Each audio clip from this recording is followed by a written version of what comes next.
Hey everybody, hope and pray that you're doing well. Today as we come to our word from the Word. And today that word is forecast. Forecast.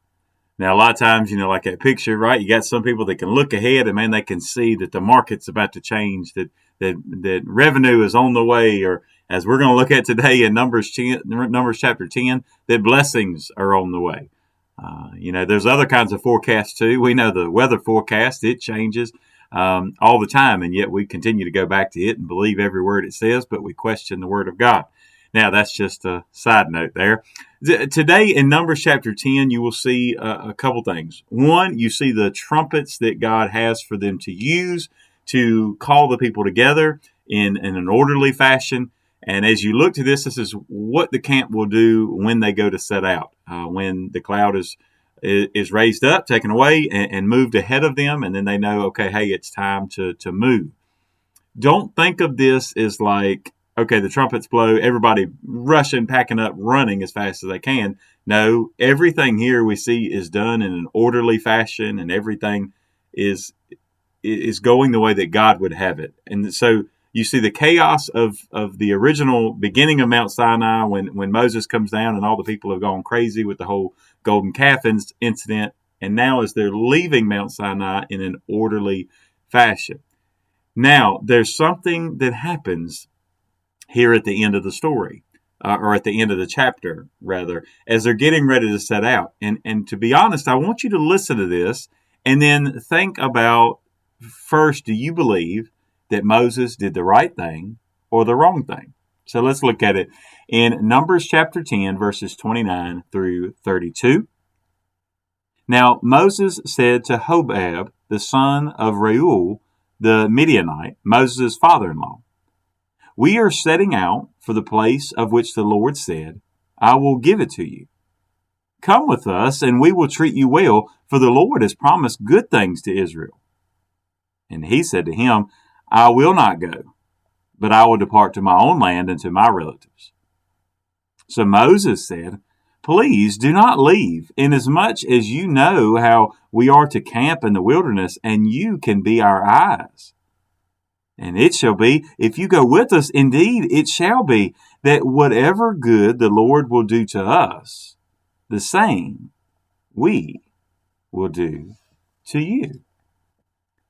Now, here's the question that comes in, right? And even, I'll be honest, even at first reading, right, you come to it and you look at it and you say, it sounds like Moses is looking away from God. Why would he need Hobab to come along and be his eyes? I think that's the part that would originally would throw me off, or maybe throw other people off. And be honest, there's different commentators that feel different ways about this passage. One, I will say this: there's nothing in the passage that tells us or gives us the illusion that God is displeased with this decision to invite Hobab along.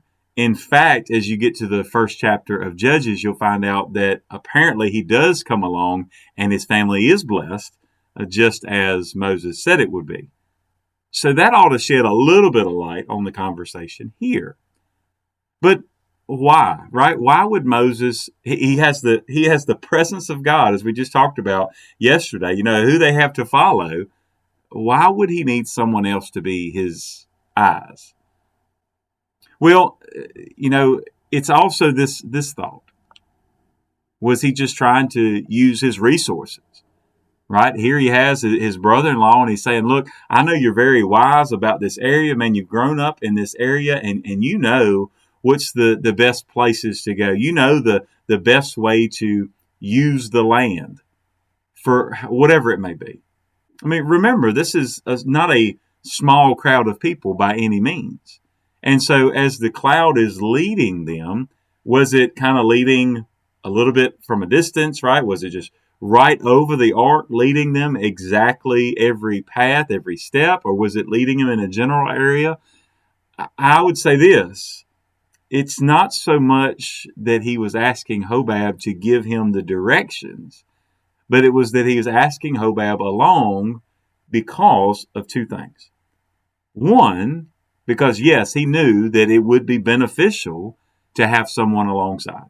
it would be beneficial to have somebody, an expertise of the land, to come along. Now, let's be honest. We do this in our everyday lives as well. God has given his providential care over us, and he has said, look, here, I'm going to lead you spiritually. But look, use that melon that's on top of your neck that I've given you and the brain power that I've given you as well. Right? He leads us in the things that we cannot do on our own, but also it doesn't just completely eliminate our own ability to participate in the process.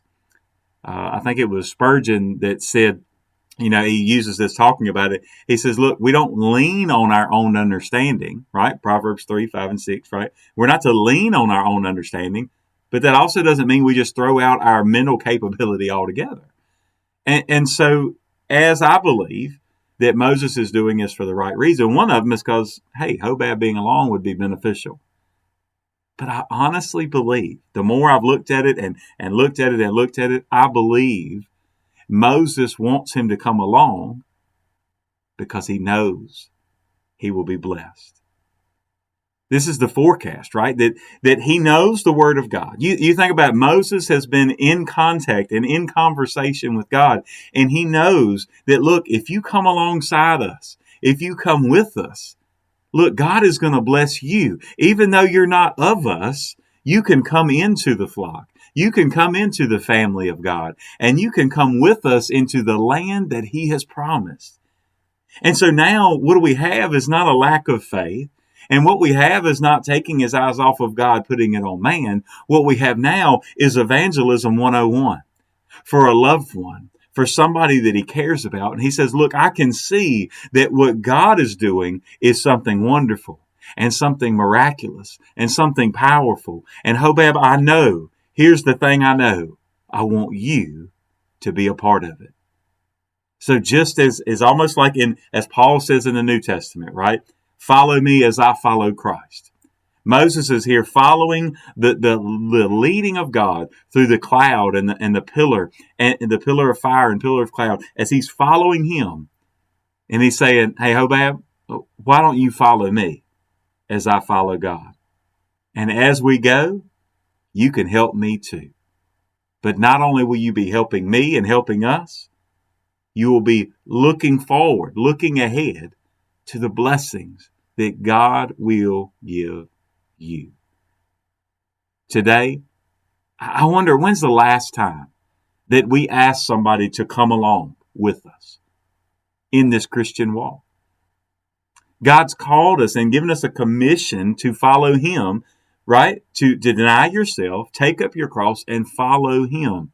So deny yourself, forget about your own understanding, don't lean on that, but still use the common sense that you have, because you still have to pick up that cross that we have to bear, and you have to choose to physically and spiritually follow him. Why not today invite someone else to come along? Because look at the blessings they will receive in heaven, that they will be spared the judgment of hell. Today, will you be the one that says, hey, come follow me, because I am forecasting that God will bless you if you choose him. God bless you, and I pray you have a great, great day.